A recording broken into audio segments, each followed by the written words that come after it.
En el invierno de 1940, Berlín olía a carbón y a victoria reciente.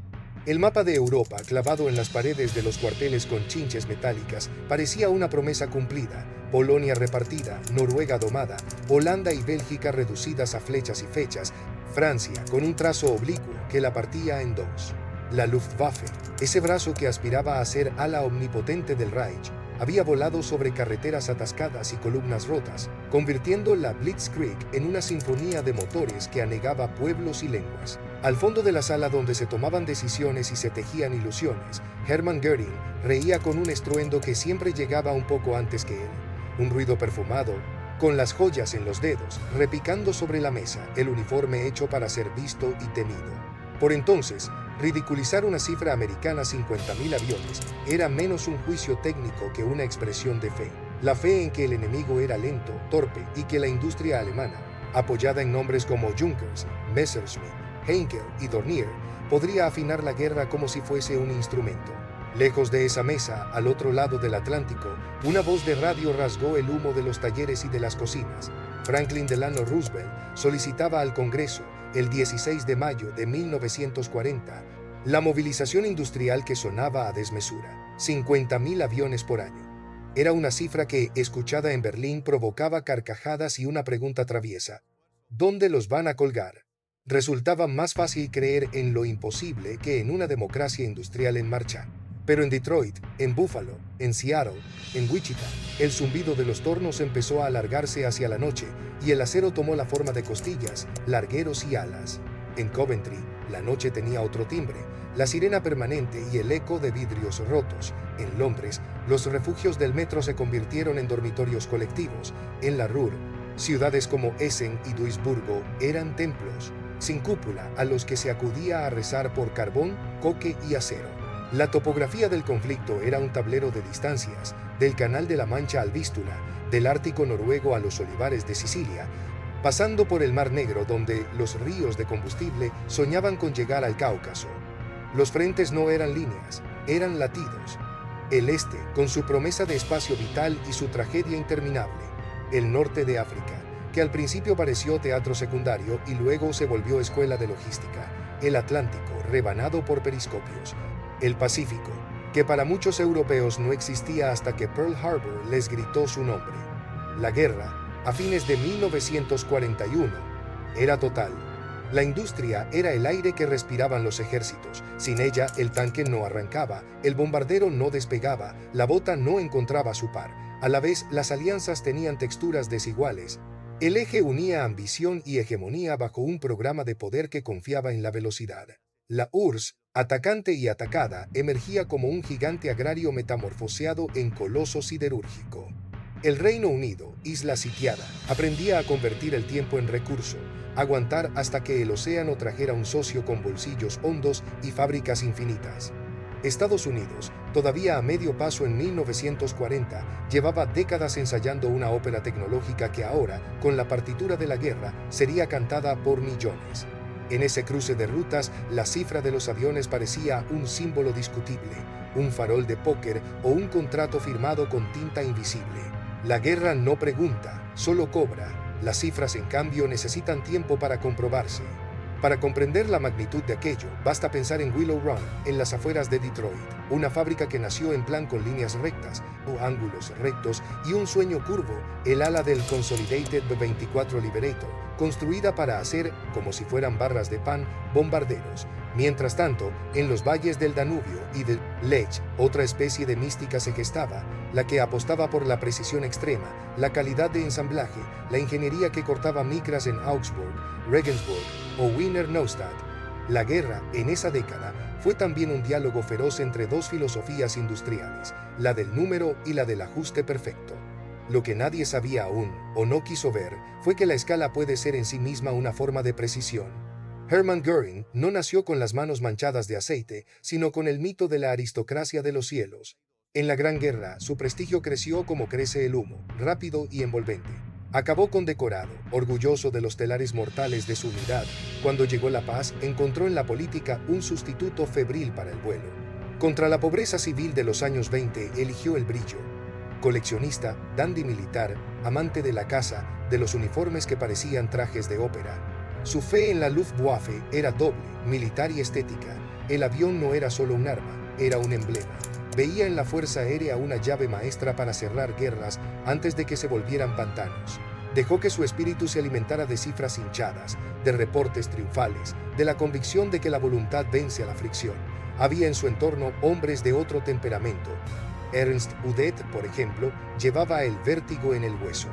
Acrobático, carismático, volador mejor que burócrata, fue forzado a ajustar su vida a instrumentos que nunca amó, cronogramas de producción, licitaciones cruzadas, calibres y tolerancias. Lo desgastó la guerra antes de que la guerra lo tocara, y su caída fue signo de un departamento de armamento que no encontraba ritmo, que prometía un caza nuevo cada temporada, como si la aerodinámica fuese un catálogo. Erhard Milch, mezclando rigor y ambición, trataba de ordenar una orquesta donde los músicos se creían compositores. Más tarde, Albert Speer, con sus manos de arquitecto y su cabeza contable, intentaría traducir la estética del poder en toneladas, horarios y trenes. Todos ellos orbitaban a Göring, y ninguno podía decirle que no sin arriesgar su órbita. Cruzando el mar, William S. Knudsen, danés de nacimiento y americano por adopción, entendía el lenguaje de las líneas de montaje igual que un director entiende a su coro. Había subido en General Motors con la paciencia de quien aprende primero a escuchar a las máquinas. Cuando Roosevelt lo convocó para convertir a Estados Unidos en un taller inmenso, Knudsen no imaginó discursos. Imaginó utillaje, plantillas, reclutamiento de ingenieros. Imaginó que un fuselaje podía moverse por una línea donde antes se movieron chasis. A su alrededor, hombres como Charles Sorensen en Ford convirtieron el no se puede en planos y los planos en turnos que no dormían. Entre los miles de nombres sin estatua, 2 vidas, una en cada bando, ayudan a mirar desde abajo hacia arriba. En Augsburg, Anneliese Vogel cumplía 26 años cuando vio por primera vez el ala de un Bf-109 separada de su fuselaje. No era un ciudadano abstracto, era un pedazo de metal con remaches que parecían lunares.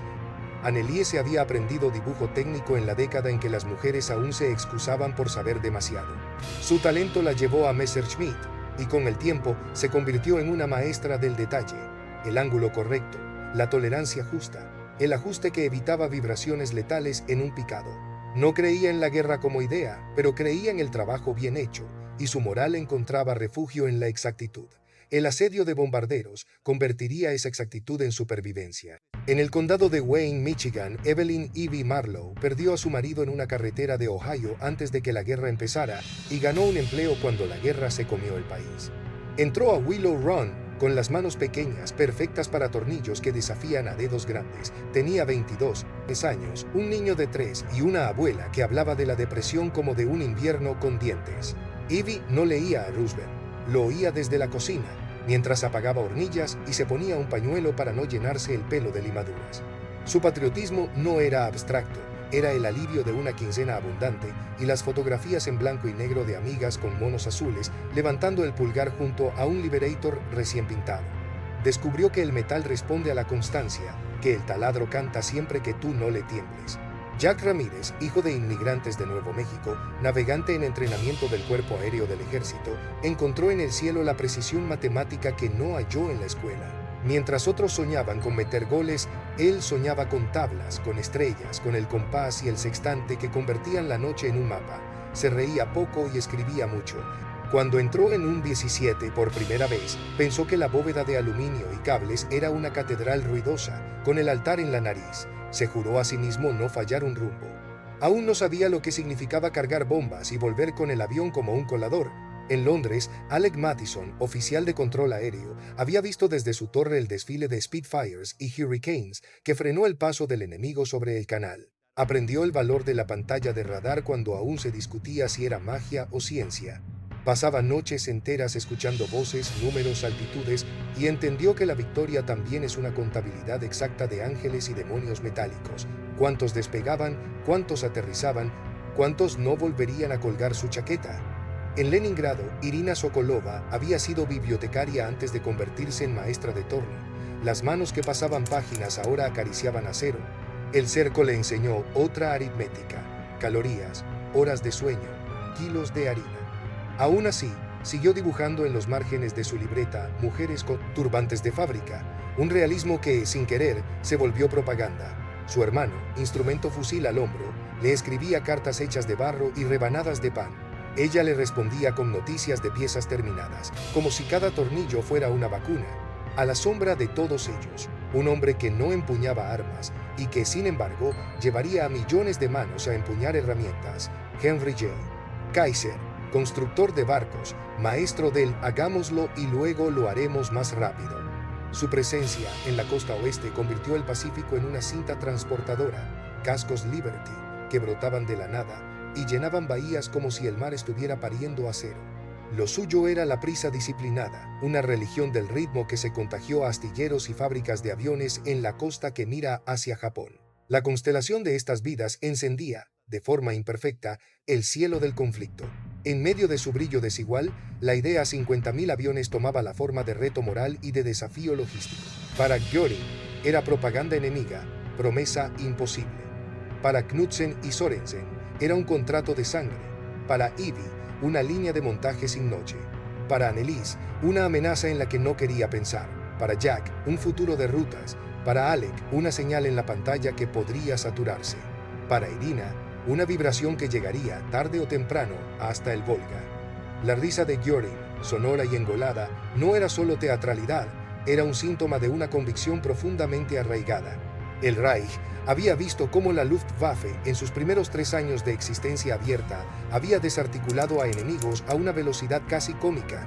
En Polonia, la aviación alemana había destruido nudos ferroviarios y columnas mecanizadas en cuestión de horas.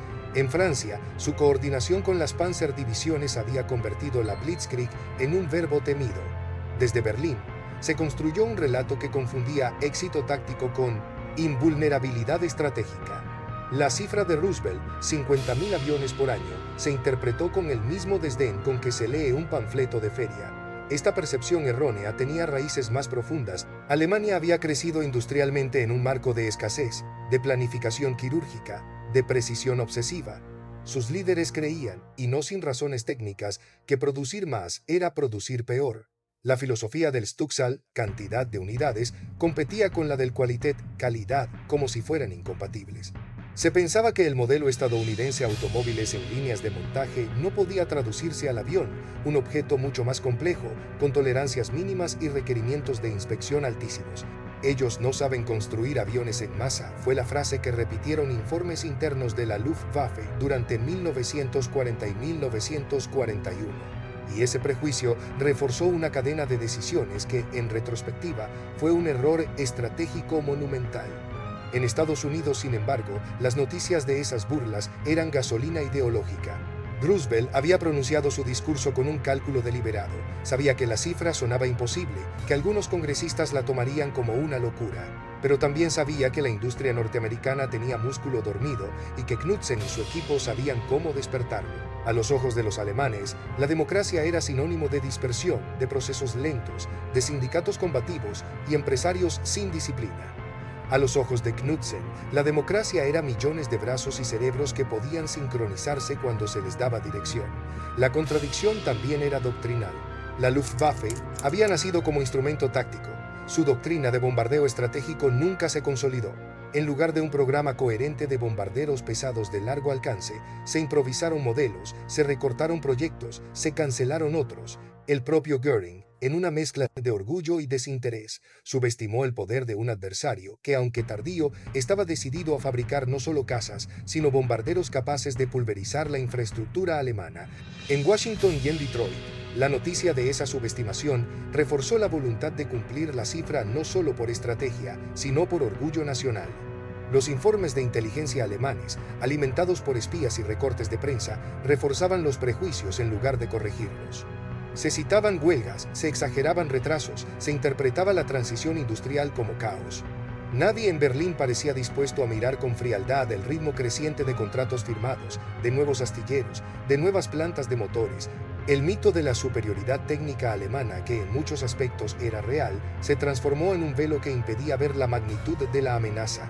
Para 1941, Cuando la Operación Barbarroja devoró recursos y dispersó la atención, la Luftwaffe seguía produciendo en lotes relativamente pequeños, confiando en la calidad para compensar la cantidad. En algún despacho del Ministerio del Aire, alguien anotó al margen de un informe: los americanos no llegarán nunca a 50.000. Nadie imaginó que llegarían al doble. La percepción errónea también tuvo consecuencias psicológicas en la tropa y en la población. Los pilotos alemanes, acostumbrados a cielos dominados, empezaron a encontrar resistencia cada vez más organizada. Los obreros, sometidos a bombardeos y turnos crecientes, veían cómo su producción era insuficiente frente a la avalancha de piezas enemigas. En Estados Unidos, por el contrario, la propaganda convirtió cada avión ensamblado en un símbolo de invulnerabilidad. Las mujeres de Willow Run se fotografiaban con carteles de Victory Wings, los sindicatos aceptaban concesiones temporales, las universidades formaban técnicos aceleradamente. La burla de Göring se transformaba, al otro lado del Atlántico, en acicate. En los pasillos de Messerschmitt, Anneliese notaba algo que las cifras oficiales disimulaban: prototipos que se acumulaban, cambios de especificación a medio ensamblar, nuevos proyectos que distraían recursos de los modelos en producción. Su lápiz debía rehacer planos cada semana. Veía llegar órdenes contradictorias: más cazas ligeros, pero también bombarderos más grandes, más motores experimentales, pero sin piezas suficientes para los motores actuales. Mientras tanto, los rumores de fábricas estadounidenses que producían un bombardero cada hora le parecían exageraciones. «No es posible», le dijo a su compañera en el taller, aunque en su fuero interno temía que sí lo fuera. Ivy, en cambio, vivía esa contradicción desde el otro lado. Cada semana había un reto nuevo, un récord roto. Se cambiaban las herramientas, se reconfiguraban líneas, se entrenaban novatas. El trabajo era agotador, pero la sensación era de avance, no de atasco. Cada Liberator terminado no era solo un avión, era un argumento contra la incredulidad de 1940. Jack Ramírez, en sus entrenamientos de navegación, empezaba a ver en los mapas los nombres de aeródromos recién construidos en islas remotas, pistas donde aterrizarían esos aviones en masa. Alec Mattison, desde su radar, contaba cada vez más aparatos aliados que cruzaban el canal. La contradicción entre las burlas del Reich y la realidad emergente del arsenal estadounidense se volvía cada día más visible. En suma, la percepción errónea no fue un detalle, fue un marco mental que guió estrategias, asignó recursos y moldeó expectativas. Göring se burló del plan de 50.000 aviones no porque fuese estúpido, sino porque su mundo le decía que era imposible. Pero la guerra, más que ninguna otra empresa humana, premia a quien convierte lo imposible en rutina. El momento en que la burla empezó a sonar hueca no fue un instante aislado, sino una cadena de revelaciones. Una de ellas llegó con la entrada formal de Estados Unidos en la guerra tras Pearl Harbor, el 7 de diciembre de 1941. La Luftwaffe, ya sobreextendida en el este y en el Mediterráneo, vio cómo el mapa se agrandaba de golpe. Ahora no solo tendría que sostener un frente interminable contra la URSS y apoyar operaciones en África, sino prepararse para enfrentar una industria que podía operar sin ser bombardeada y con recursos continentales. La sorpresa más dura, sin embargo, fue progresiva. En 1942, los informes de reconocimiento y las interceptaciones comenzaron a mostrar cifras inquietantes. Decenas de nuevos aeródromos, convoyes interminables de Liberty Ships cruzando el Atlántico, aviones estadounidenses apareciendo en teatros lejanos en cantidades inesperadas. Las incursiones de los 17 sobre Europa Occidental en 1943 fueron una demostración brutal. Bombarderos pesados diurnos, escoltados cada vez por más cazas de largo alcance, desafiando la defensa alemana. Las pérdidas iniciales fueron altas, pero el flujo no se detenía. Por cada avión derribado parecían llegar dos más. En Augsburg, Anneliese vivió la sorpresa en carne propia cuando los primeros ataques aéreos masivos sobre plantas de Messerschmitt obligaron a evacuar departamentos enteros y dispersar la producción. Las líneas cuidadas y precisas fueron reemplazadas por improvisación en talleres subterráneos. Las tolerancias se resentían. La calidad empezaba a decaer no por incapacidad técnica, sino por las condiciones de guerra total.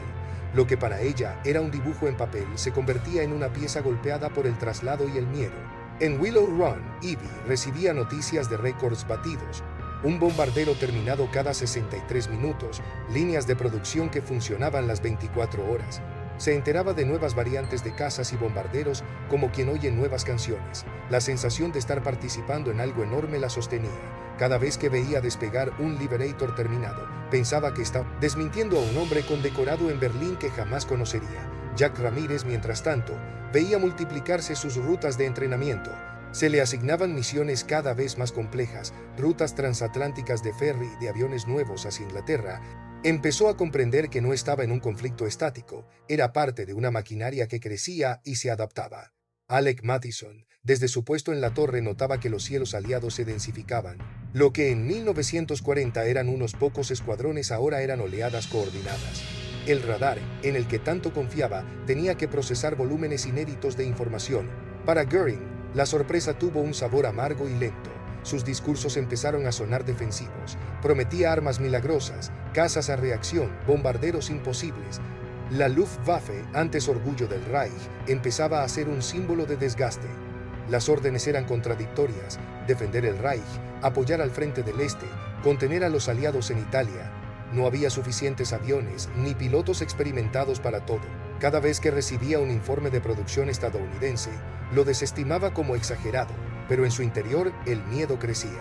La burla de 1940 se transformaba en un eco incómodo en los pasillos del Ministerio del Aire. La sorpresa reveladora no solo consistía en números, sino en ritmos. Estados Unidos no solo estaba produciendo más, estaba innovando en procesos, en estandarización, en logística global. Los aviones no se quedaban en hangares, llegaban a frentes distantes con repuestos, manuales, entrenadores, combustible. Era una avalancha organizada. En el Reich, acostumbrado a administrar escasez y a improvisar, esa avalancha parecía ciencia ficción, pero era real y estaba ya encima. En ese contraste se forjó uno de los giros más dramáticos de la guerra aérea. Para 1944, el cielo sobre Alemania dejó de ser un espacio dominado por cruces negras para convertirse en un tablero donde banderas estrelladas y redondas británicas dibujaban geometrías de destrucción. La sorpresa reveladora fue esa. La burla no detuvo al adversario, sino que lo animó. El desprecio no desactivó su capacidad, sino que la multiplicó. Göring había reído. Ahora contaba pérdidas y pedía milagros tecnológicos que llegaban tarde. La guerra, en ese punto, ya no era un choque de doctrinas en igualdad de condiciones, era una carrera de fondo en la que uno de los corredores había subestimado el kilometraje. Y mientras la Luftwaffe perdía aliento, los astilleros, fábricas y aeródromos estadounidenses respiraban cada vez más hondo. La contradicción inicial se había convertido en realidad palpable. La sorpresa reveladora no era un dato en un informe, era el rugido de 100.000 motores surcando el Atlántico y el cielo europeo. En Berlín, la guerra aérea había empezado como un espectáculo de poder. Göring se mostraba en uniformes de terciopelo, anunciaba victorias en discursos grandilocuentes y prometía castigos divinos para las ciudades enemigas. Pero a medida que avanzaban 1943 y 1944, su rostro se tornó más pesado, las bolsas bajo los ojos se acentuaban, la risa se volvió menos frecuente y más áspera. La Luftwaffe, otrora símbolo de orgullo, estaba perdiendo no solo aviones y pilotos, sino aura. En privado, algunos oficiales empezaron a hablar de la burla que se nos volvió boomerang. En los pasillos del Ministerio del Aire, la contradicción entre el relato oficial y la realidad minaba la moral. La sobrecarga de trabajo, las órdenes contradictorias y los bombardeos crecientes producían un estado de agotamiento crónico. Muchos ingenieros y técnicos sentían que trabajaban con las uñas, dispersando producción en fábricas improvisadas, cavando talleres subterráneos, sacrificando tolerancias para cumplir cuotas. Para alguien como Anneliese, acostumbrada a la exactitud, eso era un golpe profundo a su identidad. Cada noche, al cerrar su cuaderno de dibujo, se preguntaba si aquella pieza de ala sobreviviría al primer vuelo. El orgullo profesional se mezclaba con culpa y temor. En los pueblos y ciudades del Reich, la población civil vivía bajo un cielo que había dejado de ser amigo. El rugido lejano de bombarderos aliados se convirtió en banda sonora. Las sirenas de alerta eran ahora parte de la vida cotidiana. Los refugios antiaéreos, dormitorios improvisados. La propaganda seguía prometiendo la victoria final, pero la experiencia directa era hambre, pérdida y escombros. El impacto psicológico era doble. Por un lado, el cansancio y el miedo. Por otro, la lenta erosión de la confianza en los líderes que habían ridiculizado al enemigo. Al otro lado del Atlántico, el impacto era distinto, pero no menos profundo. Evie, en Willow Run, sentía orgullo al ver despegar cada Liberator terminado, pero también un cansancio que le entumecía los brazos. Las jornadas de 12 horas, la responsabilidad de un hijo pequeño, el miedo por un hermano en el frente. El arsenal de la democracia no era solo una consigna, era también un sacrificio cotidiano. Cada vez que los periódicos publicaban fotos de ciudades alemanas bombardeadas, Ivy sentía una mezcla de satisfacción porque significaba que sus aviones llegaban y de inquietud. Sabía que allí también había mujeres como ella, bajo escombros, con hijos en brazos. Jack Ramírez, navegante en formación, empezó a sufrir insomnio. Las tablas de navegación, que antes le parecían música, se convirtieron en listas de posibles errores fatales. Las primeras misiones reales, con fuego antiaéreo y cazas enemigos, le enseñaron que el cielo no es neutro. La visión de bombarderos aliados cayendo envueltos en llamas le dejó imágenes que no borraría nunca. Su orgullo se mezclaba con miedo y una creciente sensación de fatalismo. No hay manera de que todos volvamos, escribió en su cuaderno una noche en Inglaterra. Alec Mathieson, controlador aéreo en Londres, comenzó a sentir la guerra como un peso físico. Su torre, antes centro de mando seguro, ahora era blanco potencial. Veía regresar a escuadrones incompletos, escuchaba voces entrecortadas pidiendo pista de emergencia, contaba menos aparatos de los que habían salido.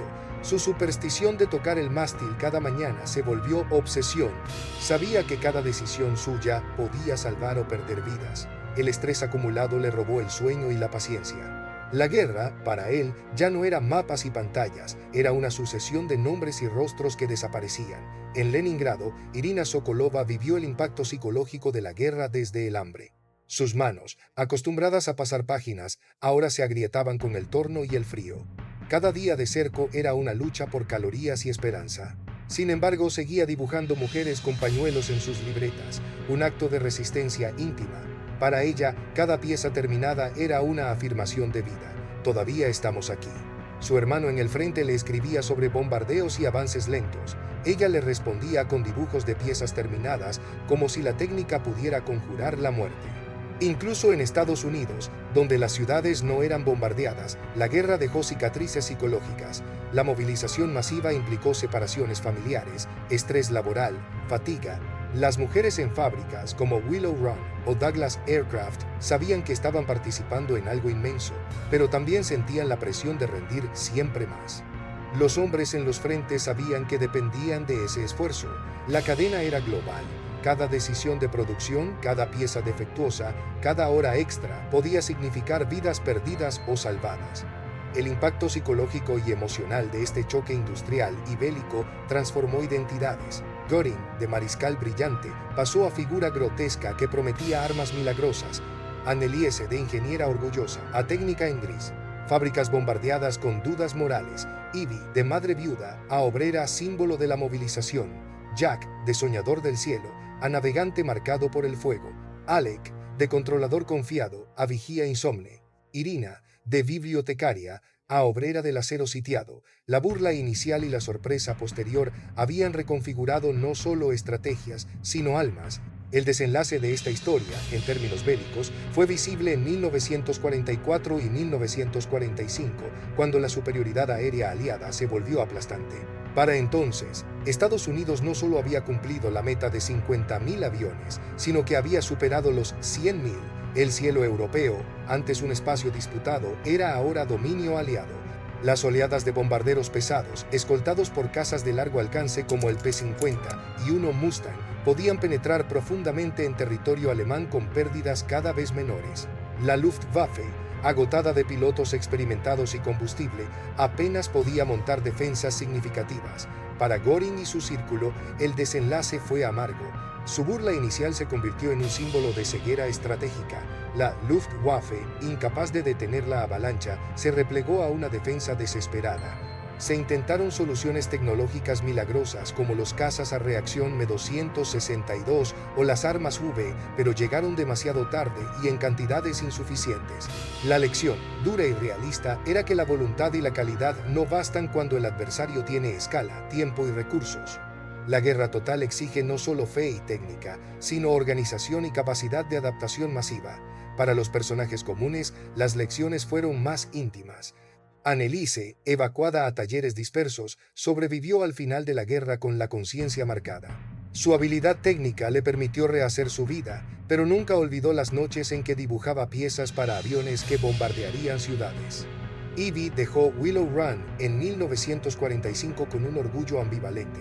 Había contribuido a la Crimariones A3 a la Mariva, Victoria, pero también había visto cómo la guerra convertía vidas en números. Jack Ramírez regresó de Europa condecorado, pero con insomnio crónico y una mirada distinta hacia el cielo. Alec Mathison dejó la torre de control y se refugió en la enseñanza, intentando transmitir a otros la importancia del rigor sin perder la humanidad. Irina Sokolova sobrevivió al asedio y volvió a su biblioteca, llevando consigo la convicción de que la cultura y la técnica son armas de resistencia. En términos colectivos, la lección de esta historia es clara. Subestimar al adversario puede ser mortal. La arrogancia estratégica puede cegar incluso a líderes experimentados. La guerra de producción, esa dimensión menos visible del conflicto, fue tan decisiva como las batallas. Estados Unidos, con su democracia imperfecta y su industria flexible, mostró que se podía convertir la dispersión en fuerza. Alemania, con su genio técnico y su rigidez doctrinal, mostró que la calidad sin cantidad puede ser insuficiente. La Luftwaffe fue víctima tanto de las bombas aliadas como de su propia estructura y de la fe excesiva de su líder. Las lecciones perduran más allá de la Segunda Guerra Mundial. En cada conflicto posterior, los planificadores militares han recordado la cifra de 50.000 aviones como un hito de movilización. Han aprendido que la logística y la producción son armas tan poderosas como cualquier cañón. Han aprendido que las percepciones erróneas pueden costar más que los errores tácticos. Y, sobre todo, han aprendido que detrás de cada cifra hay millones de vidas, sueños y miedos que se entretejen en el telar inmenso de la guerra. Para Göring, el desenlace personal fue la caída y el juicio en Nuremberg. Para Estados Unidos, la victoria aérea fue preludio de un papel mundial como superpotencia industrial y militar. Para los personajes anónimos, la vida siguió con cicatrices y recuerdos, y para la historia, esta narrativa quedó como advertencia. Las risas de hoy pueden ser las lágrimas de mañana cuando se subestima la capacidad de un pueblo en armas y en fábricas. El gigantesco choque industrial y bélico que se estaba librando era, al mismo tiempo, un cúmulo de pequeñas historias. Cada línea de montaje, cada aeródromo improvisado, cada tablero de planificación tenía dentro dramas y decisiones íntimas que, vistas en conjunto, daban textura al conflicto. En Augsburg, bajo los bombardeos cada vez más intensos sobre las plantas de Messerschmitt, Anneliese Vogel empezó a vivir una doble vida. Durante el día, se dedicaba a redibujar planos de alas y fuselajes, ajustando piezas para adaptarlas a talleres improvisados en minas y túneles. Por las noches, se reunía con un pequeño círculo de compañeros para compartir pan negro, noticias del frente y dudas morales. Habían empezado como un grupo de técnicos orgullosos de su trabajo. En 1944, eran un grupo de personas exhaustas que se preguntaban en voz baja si todo ese esfuerzo tenía algún sentido. La guerra había convertido la exactitud en supervivencia, pero también había sembrado la culpa. Annelie, que de niña desmontaba relojes para entender el tiempo, ahora sentía que cada remache suyo prolongaba la guerra. En Willow Run, Evie Marlowe vivía un proceso inverso. Entró a la fábrica como una viuda desesperada y la guerra le dio, paradójicamente, un sentido de comunidad y de agencia. Se convirtió en supervisora de una línea de remaches, entrenó a decenas de mujeres jóvenes, aprendió a leer planos básicos y a detectar defectos de montaje. Se unió a un sindicato y defendió mejores condiciones de trabajo, sabiendo que cada mejora podía significar más aviones y menos accidentes. Sus noches estaban llenas de cansancio, pero también de orgullo. En su libreta, junto a las cuentas del mes, pegaba recortes de periódicos con titulares sobre récords de producción. Cuando los primeros aviones regresaron con daños del combate y los mecánicos escribieron cartas agradeciendo la calidad de su trabajo, Evie lloró en silencio en el comedor de la fábrica. Era consciente de que esos aviones también lanzaban bombas sobre ciudades, pero se decía que era para terminar la guerra antes. Jack Ramírez, navegante del Cuerpo Aéreo del Ejército, encontró en la guerra una especie de rito de paso. Empezó a escribir cartas a su hermana menor explicándole con dibujos las rutas aéreas, las estrellas, la lógica del sextante. Se refugiaba en la geometría para no pensar en el fuego antiaéreo. Durante las largas noches en Inglaterra, antes de las misiones, caminaba por los hangares tocando los fuselajes fríos, como quien toca árboles. Había desarrollado una superstición propia. Siempre se subía al avión por el mismo lado, con la brújula en el bolsillo izquierdo. La muerte de dos amigos navegantes en un derribo sobre Bremen lo dejó mudo por días. La guerra lo estaba transformando en un hombre con una mezcla de precisión matemática y fatalismo resignado. Alec Mathieson, controlador en Londres, empezó a cultivar un pequeño jardín en macetas en la azotea de su edificio. Era su forma de recordarse que había vida más allá del radar. Cada vez que escuchaba en los auriculares voces jóvenes que pedían rumbo o que gritaban por un motor incendiado, pensaba en su hijo de 8 años. Se había vuelto meticuloso hasta la obsesión, revisando cada coordenada 2 veces, corrigiendo con voz firme a pilotos exhaustos. Sabía que el más mínimo error podía costar docenas de vidas. En cartas a su esposa, que vivía en el campo, le confesaba que soñaba con campos abiertos sin sirenas ni pantallas verdes. Irina Sokolova, en Leningrado, transformó su libretita de dibujos en un cuaderno de poesía y planos.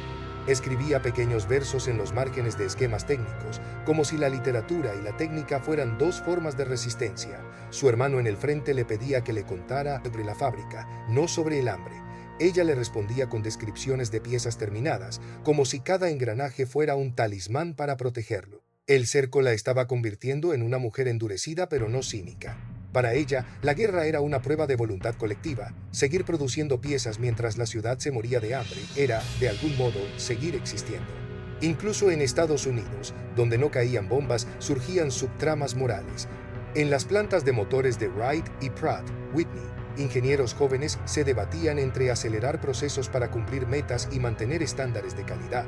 Algunos se negaban a firmar certificados de prueba que no cumplían normas. La presión era inmensa, las vidas de miles dependían de esas decisiones.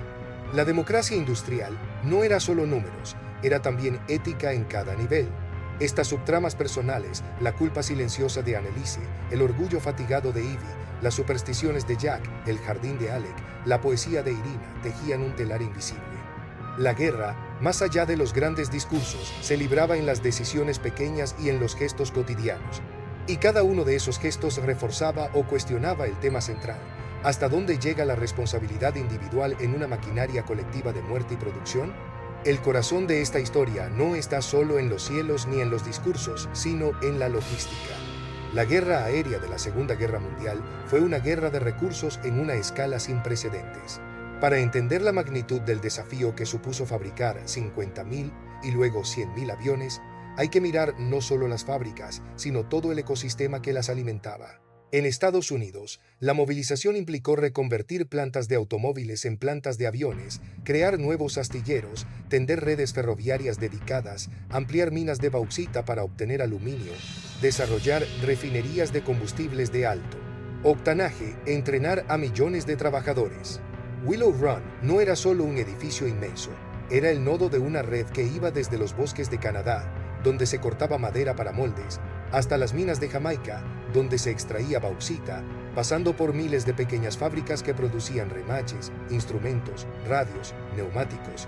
Cada avión era un ensamblaje de miles de piezas fabricadas en docenas de estados. La estandarización y la ingeniería de procesos se convirtieron en armas estratégicas. Un fuselaje podía moverse por la línea como un chasis de automóvil, un motor podía intercambiarse sin ajuste manual, un manual podía entrenar a un mecánico en semanas. En Alemania, la logística era distinta y más frágil. La Luftwaffe dependía de una industria fragmentada, de recursos limitados y de una red de proveedores vulnerables a bombardeos. La dispersión de la producción, iniciada para protegerse de los ataques, complicó la coordinación. El combustible de aviación se volvió un cuello de botella crítico. El caucho sintético no alcanzaba. El aluminio tenía que competir con otras prioridades. Los trenes cargados de piezas y materiales cruzaban un territorio cada vez más bombardeado. La mano de obra, cada vez más escasa, fue reemplazada por trabajadores forzados y prisioneros, lo que afectó la calidad y generó tensiones. La obsesión por nuevos modelos y armas milagrosas dispersó esfuerzos en lugar de concentrarlos. El contraste logístico era abismal. Mientras Estados Unidos producía miles de aviones idénticos, con piezas intercambiables, Alemania producía lotes más pequeños de modelos diversos, con variaciones constantes que dificultaban la estandarización. Mientras los astilleros de Henry Kaiser botaban un Liberty Ship en días, los astilleros alemanes tardaban meses en reparar un submarino. Mientras los convoyes aliados transportaban petróleo desde Venezuela y Texas a puertos seguros, la Luftwaffe tenía que racionar combustible para entrenamientos. El combustible era un recurso invisible pero decisivo. Cada bombardero pesado necesitaba decenas de miles de litros para una misión. Estados Unidos construyó oleoductos, amplió refinerías, desarrolló aditivos. Alemania dependía del combustible sintético obtenido del carbón mediante procesos de Fischer-Tropsch, que eran caros y vulnerables. Los ataques aliados a plantas de combustible en 1944 fueron golpes mortales a la capacidad aérea alemana. Los pilotos entrenados no podían volar si no había queroseno. Los repuestos y el mantenimiento eran otro factor crítico. Un avión no es solo el fuselaje. Son sus motores, sus radios, sus instrumentos, sus neumáticos.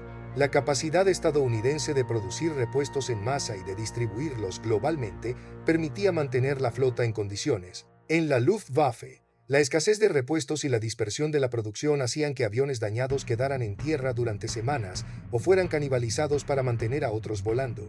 El entrenamiento era logística humana. Estados Unidos creó programas masivos para formar pilotos, navegantes, mecánicos, controladores.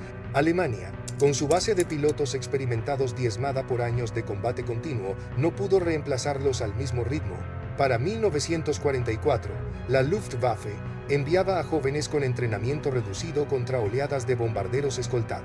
El resultado fue una espiral descendente. Más pérdidas, menos experiencia, más desesperación.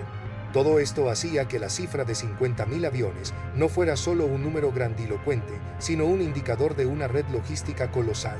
Cada avión era el producto final de minas, fábricas, transportes, entrenamientos, manuales, sindicatos, científicos y obreros, y cada fallo logístico podía derrumbar la cadena. En este escenario, la burla inicial de Göring se revela no solo como arrogancia, sino como incomprensión de la dimensión logística de la guerra. No era solo cuestión de hacer aviones, era cuestión de integrar un continente entero en un sistema productivo orientado a la guerra. Estados Unidos lo hizo. Alemania, con su territorio limitado y su liderazgo fragmentado, no pudo. El choque de visiones y de capacidades también se manifestaba en conversaciones y pensamientos íntimos. A medida que la guerra avanzaba, estos diálogos y monólogos internos mostraban dudas, estrategias, culpas y esperanzas. En Berlín, en una sala cerrada del Ministerio del Aire, en 1943, Göring hablaba con Albert Speer. El aire estaba cargado de humo y tensión. «Albert, no necesito más informes», gruñó Göring, acomodándose la medalla sobre el pecho. «Necesito resultados. La Luftwaffe no puede perder su prestigio». «Mariscal», replicó Speer con voz contenida, «no son solo informes, son hechos. Los americanos están produciendo aviones en masa. Nuestros cazas son excelentes, pero no podemos reemplazar las pérdidas. Necesitamos concentrarnos». ¿Concentrarnos? ¿Y abandonar mis proyectos? Göring levantó la voz. El Me-262 es el futuro. El Me-262 es un prodigio, sí, pero llegará demasiado tarde y en cantidades insuficientes si seguimos dispersando recursos. Necesitamos una estrategia coherente, no milagros. La conversación terminó sin acuerdo. Speer salió con la sensación de que hablaba con un hombre que aún vivía en 1940, mientras el calendario avanzaba hacia 1944. En Augsburg, en un taller subterráneo, Annelies Vogel compartía pan negro con su colega Karl. El zumbido de los generadores era constante. «¿Sabes, Karl?», dijo Annelies en voz baja. «A veces siento que estoy dibujando ataúdes voladores». «No digas eso», Annelies replicó Karl, mirando alrededor. «Podrían oírte». «Es lo que siento. Al principio me enorgullecía cada ala que diseñaba. Ahora solo pienso en quién morirá en ella. La guerra terminará pronto», intentó consolarla Karl. «Y cuando acabe, volveremos a diseñar cosas que no maten». En Willow Run, durante la pausa del almuerzo, Evie hablaba con su compañera Dorothy mientras ambas se limpiaban las manos llenas de grasa. «¿Cuántos aviones crees que habremos hecho para fin de año?», preguntó Dorothy. «No sé, pero cada vez que veo despegar uno pienso en Ben», respondió Evie. «Si él estuviera aquí, estaría orgulloso». «Mi hermano está en Italia. Me escribió ayer», dijo Dorothy. «Dice que cuando ve un Liberator arriba, siente que es nuestra mano protegiéndolo». «A mí me da miedo pensar en las bombas que llevan», confesó Evie, bajando la voz. «Quiero que vuelva pronto, no que esto dure para siempre». Jack Ramírez escribía en su cuaderno después de una misión sobre Bremen. Esta noche las luces de la ciudad parecían un tablero de estrellas invertidas. Las bombas cayeron como gotas negras. Escuché por la radio a otro navegante perderse. No hubo tiempo de ayudarlo. Al volver, miré mi brújula y pensé en casa. En la escuela dibujaba mapas para escapar. Ahora navego sobre ciudades que querría no ver. No sé cuántos más regresaremos, pero sigo entrando al avión por el lado izquierdo. No romperé mi superstición. En Londres, Alec Mathison hablaba con un joven controlador recién asignado a su torre. Aquí no hay margen para errores, Peter. Cada vector que das es una vida. Sí, señor, respondió el joven, nervioso. Mira la pantalla. Cada eco es un avión con una tripulación. Algunos no volverán. Tú puedes ayudar a que vuelvan. Mantén la calma aunque todo arda. Irina Sokolova escribía a su hermano en el frente, una carta que nunca envió. Querido Sasha, hoy terminé de pulir piezas para motores. Mis manos están agrietadas, pero sigo dibujando en los márgenes. Cada tornillo que aprieto es un deseo de verte vivo. La ciudad es un fantasma. No hay pan, pero hay trabajo. A veces pienso que estoy alimentando la guerra que te devora. Otras veces pienso que es la única forma de que vuelvas. No sé qué es verdad. Estos diálogos y monólogos internos, extendidos y cotidianos, mostraban el tejido humano de la guerra. No eran discursos oficiales, sino confesiones entre máquinas, papeles y miedos. En ellos se veía con nitidez la transformación de los personajes y la tensión entre deber, orgullo y culpa. La historia de Göring se burló. No es solo la historia de un mariscal y de una cifra industrial. Es un mosaico de perspectivas cruzadas que se afectan mutuamente. Soldados, mandos, civiles, servicios de apoyo, propaganda y contrainteligencia. Desde la perspectiva de los soldados alemanes, la Luftwaffe pasó de ser un ángel guardián a un recurso cada vez más ausente. En 1940 y 1941, las columnas mecanizadas avanzaban confiadas en la cobertura aérea. En 1944, en Normandía, los soldados alemanes miraban al cielo y encontraban cazas aliados dominándolo. Su sensación de aislamiento y vulnerabilidad era palpable en diarios y cartas. Para los pilotos de la Luftwaffe, la perspectiva era la de una guerra imposible de ganar. Cada vez había menos combustible para entrenar, menos repuestos para sus cazas, menos camaradas experimentados. Los nuevos pilotos, jóvenes y con entrenamiento mínimo, eran enviados contra formaciones de bombarderos escoltados sin esperanza real de sobrevivir. Sus diarios, cuando sobreviven, son lamentos de un sacrificio inútil. Del lado aliado, los pilotos y navegantes como Jack Ramírez veían la guerra aérea como un deber patriótico, pero también como un infierno. Sabían que los bombarderos eran blancos grandes y lentos, que las pérdidas eran altas. La propaganda hablaba de precisión quirúrgica. Ellos sabían que las bombas caían sobre ciudades enteras. La tensión moral los acompañaba en cada misión. Para los obreros en Estados Unidos, como Ivy, la guerra era una mezcla de oportunidad y sacrificio. Por primera vez muchas mujeres entraron en la industria pesada, ganaron salarios dignos, aprendieron oficios. Pero también trabajaron hasta el agotamiento. Vieron a familiares partir y recibir telegramas de baja. La propaganda las presentaba como Rosie the Riveter, sonriente. La realidad era sudor, lágrimas y noches sin dormir. En la URSS sitiada, obreras como Irina veían la guerra como una lucha por la supervivencia física y cultural. Su trabajo en fábricas bajo bombardeos y hambre era tanto un acto de defensa como de afirmación. Cada pieza producida era una pequeña victoria contra el cerco y la aniquilación. Los mandos aliados desde Washington y Londres tenían otra perspectiva, la de números y metas. 50.000 aviones era un objetivo abstracto que había que cumplir con contratos, cronogramas y cifras. Sabían que detrás había vidas, pero el lenguaje de los informes era toneladas, horas hombre, unidades terminadas. La propaganda y la contrainteligencia tejían sus propias narrativas. En Alemania se minimizaban los logros industriales estadounidenses, se hablaba de cantidad sin calidad, se prometían armas milagrosas. En Estados Unidos se exageraba la precisión de los bombardeos y se convertía cada récord de producción en un motivo de orgullo nacional. Ambas narrativas tenían un núcleo de verdad y un barniz de ilusión.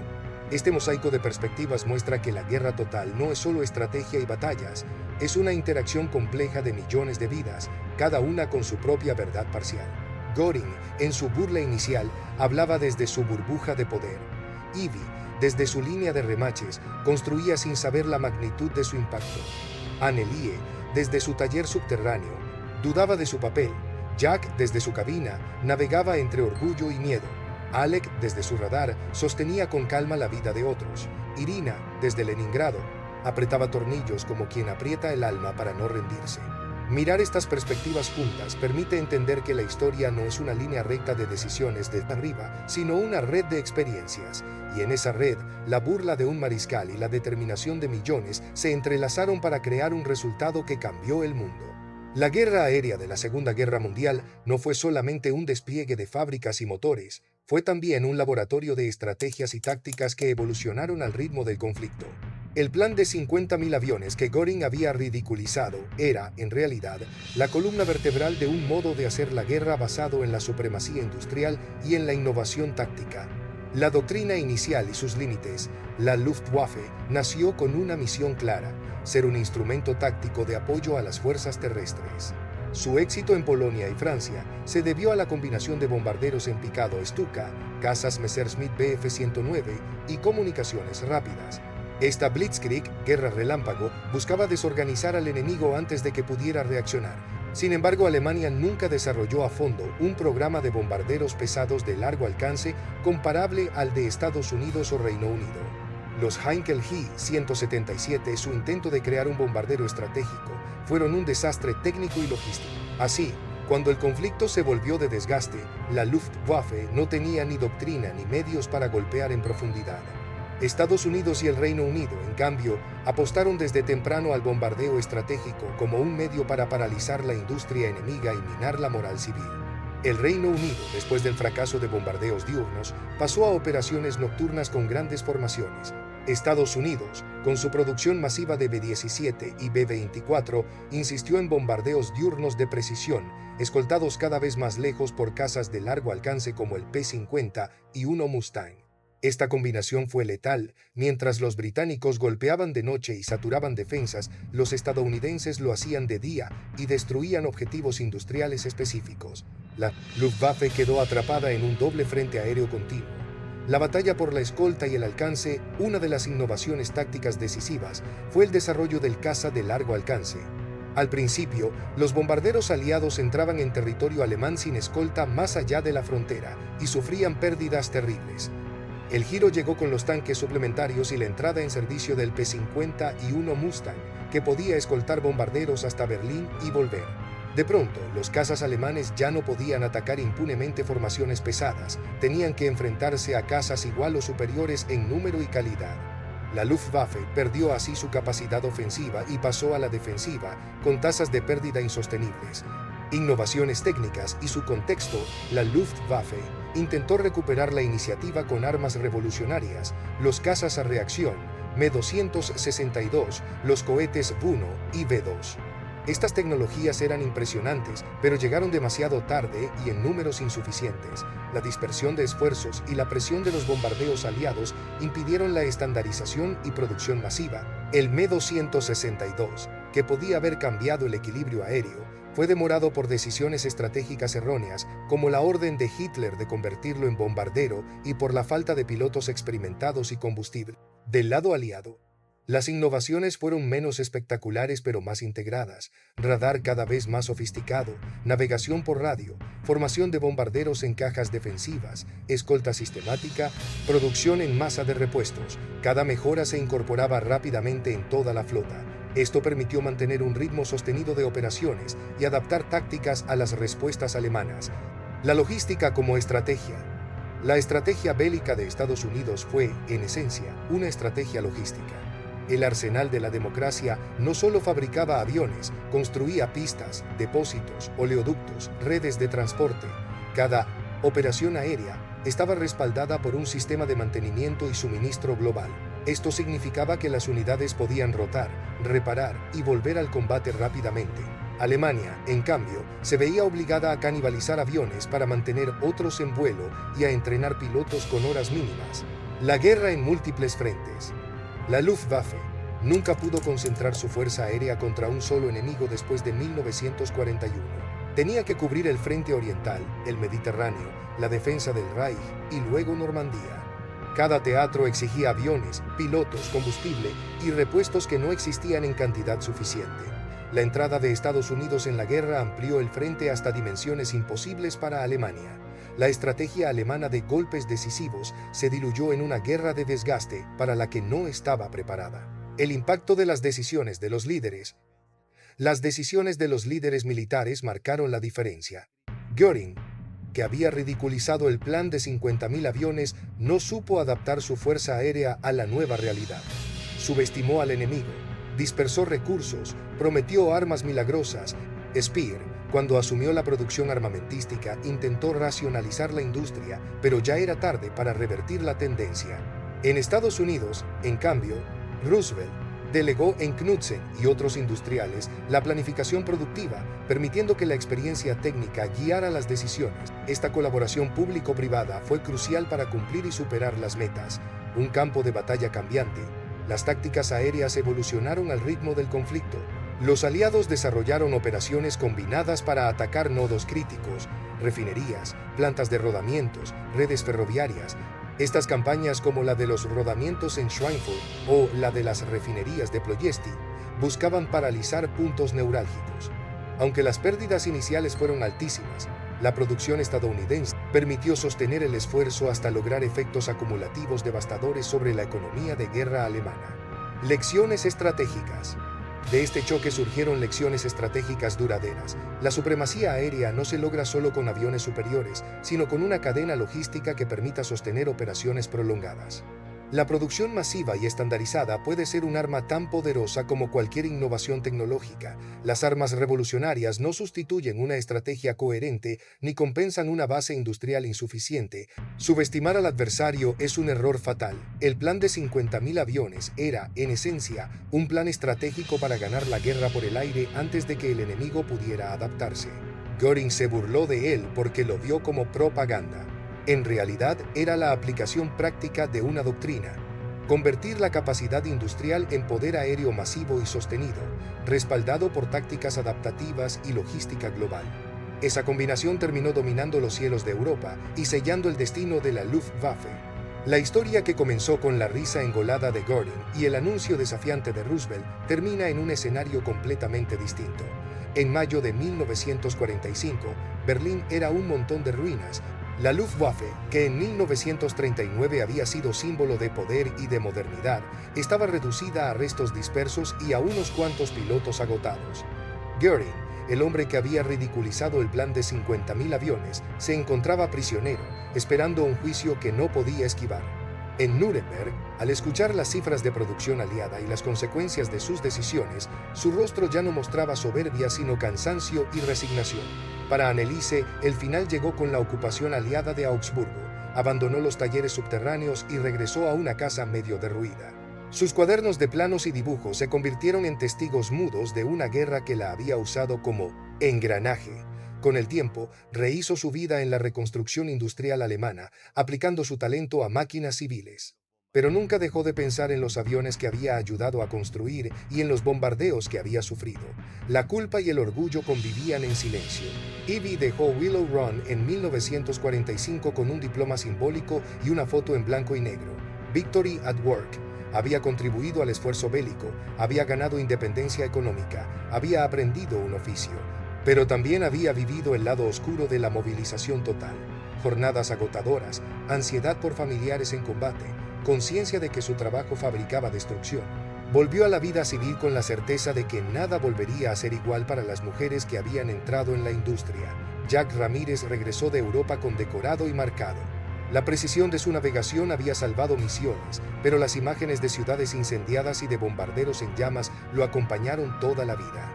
Se convirtió en instructor de navegación aérea, intentando transmitir a nuevas generaciones la importancia del rigor y de la ética en la guerra. Su brújula de bolsillo, aquella superstición infantil, quedó guardada en un cajón como recordatorio de la delgada línea entre el deber y el horror. Alec Mathison dejó la torre de control y se mudó con su familia al campo. Plantó un jardín grande, como el que había tenido en Macetas. Su experiencia en el radar le había enseñado el valor de la calma en el caos, pero también le había dejado insomnio y recuerdos de voces que se apagaban en el éter. Escribió un libro de memorias para explicar a su hijo por qué había pasado tantas noches contando ecos verdes en una pantalla. Irina Sokolova sobrevivió al asedio de Leningrado y volvió a su biblioteca. Sus cuadernos de dibujos y poemas se convirtieron en un pequeño testimonio de resistencia. Siguió enseñando a jóvenes que la cultura y la técnica no son opuestas, sino complementarias. Cada tornillo apretado, cada plano dibujado, había sido un acto de supervivencia colectiva. El epílogo de esta historia no se mide solo en cifras de producción ni en victorias militares, se mide en el impacto humano y en las lecciones que dejó a las generaciones futuras. La burla de Göring y la respuesta de Roosevelt encarnan dos visiones del poder. Una, basada en la arrogancia y la subestimación. Otra, en la movilización masiva y la adaptación. La Segunda Guerra Mundial mostró que la guerra total es tanto un enfrentamiento de ejércitos como de sistemas económicos y sociales. Las lecciones perdurables son múltiples. La primera, subestimar al adversario es un error estratégico y moral. La segunda, la logística y la producción son armas tan decisivas como cualquier arma de combate.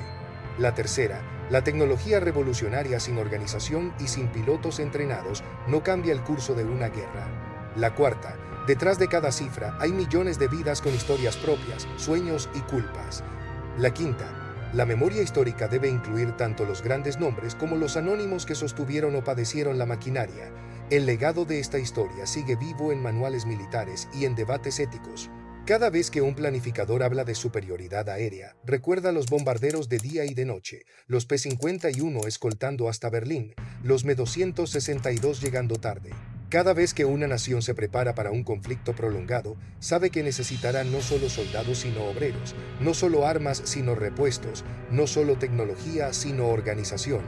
La cifra de los 100.000 aviones fabricados por Estados Unidos no es solo un récord industrial, es un símbolo de cómo un país puede transformar su economía y su sociedad en una fuerza bélica masiva. Pero también es un recordatorio del costo humano de esa transformación. Para los que estuvieron dentro, Annelie, Ivy, Jack, Alec, Irina, no fue un número, fue su vida. Así, la frase Göring se burló del plan de 50.000 aviones, hasta que EEUU fabricó 100.000.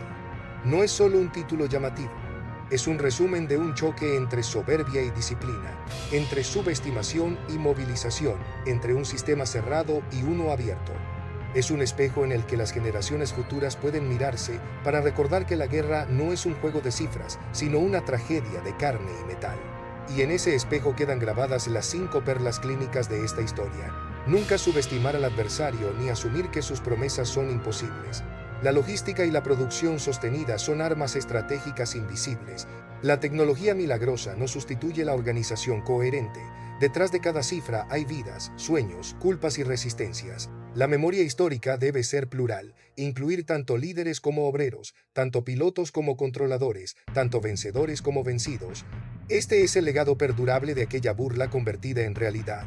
Una lección escrita en aluminio, humo y memoria.